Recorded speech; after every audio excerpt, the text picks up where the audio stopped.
So as ever, you need a very, very sharp knife, and we're going to need a nice handful of fresh mint. And so first of all, you want to remove the mint leaves from the stem. Spend a few minutes removing the leaves from the mint, discarding all of the stalks and stems. And then once we have a nice good handful, chop them up really nice and fine.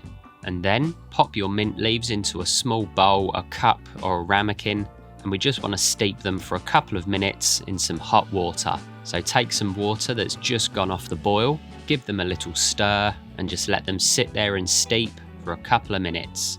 And then drain your mint leaves using a sieve, gently squeeze out the excess water, and then we want to pop our mint leaves into a bowl. Once in a bowl, we want to start adding our white wine vinegar and sugar. The acidity from the white wine vinegar and the sugar needs to be balanced out perfectly. So start with a couple of tablespoons of your white wine vinegar, add a couple of teaspoons of sugar, give it a good stir through and give it a taste. You can have it slightly sweeter, you can have it slightly more acidic, it is up to you, but generally we're looking for a really nice balanced mint sauce. So give it a taste, add any more vinegar or sugar that you need until it's to your liking, and then pop your mint sauce to one side. Next, before we prepare our lamb rump steaks, we just want to take about 5 or 6 cloves of garlic and smash them with the back of a knife. No need to peel them, just give them a good whack with the knife just so that they're nicely crushed. And then pop those to one side, ready to cook. And next, we want to season our lamb rump steaks. Be generous with your sea salt and freshly ground black pepper, and roll the lamb rumps around in the seasoning so they're evenly coated. And then we want to take a good heavy bottomed frying pan, pop that onto a medium to high heat to begin with, add a nice generous splash of olive oil. If you have some fat running down the side of the lamb rump, we want to lay that side into the pan first of all, just to render out some of that fat before we cook the rest of the rump. And once the fat side starts to get brown, lay the lamb rump on one side and give it about 1 to 1.5 minutes to get a nice bit of caramelization. Press the lamb rump down with some tongs.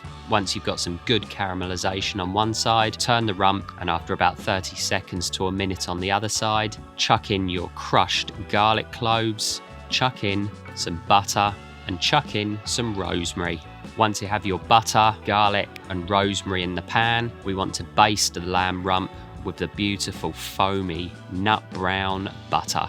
And for a lamb rump steak that's about 1/2 inch thick, like the ones I'm using here, give them about 6 minutes altogether to get them beautifully pink between medium rare and medium. So keep basting the lamb rump, turn it a couple more times. The most important part when cooking any kind of meat is to allow it to rest. So remove your lamb rump steak, pop it onto a chopping board, cover it with your garlic and rosemary, pour over some of the cooking juices and the golden nut brown butter, and after 10 minutes of resting, we want to carve our lamb rump steaks. And as you can see, beautiful and blushing pink inside, juicy and delicious, perfectly cooked to medium. So when I plate up this dish, I like to sauce the plate first of all with a couple of teaspoons of your mint sauce, and onto the sauce I add my juicy, delicious pieces of lamb rump, and then finish with another little drizzle of your fresh mint sauce. And there you have some beautiful spring lamb rump steaks.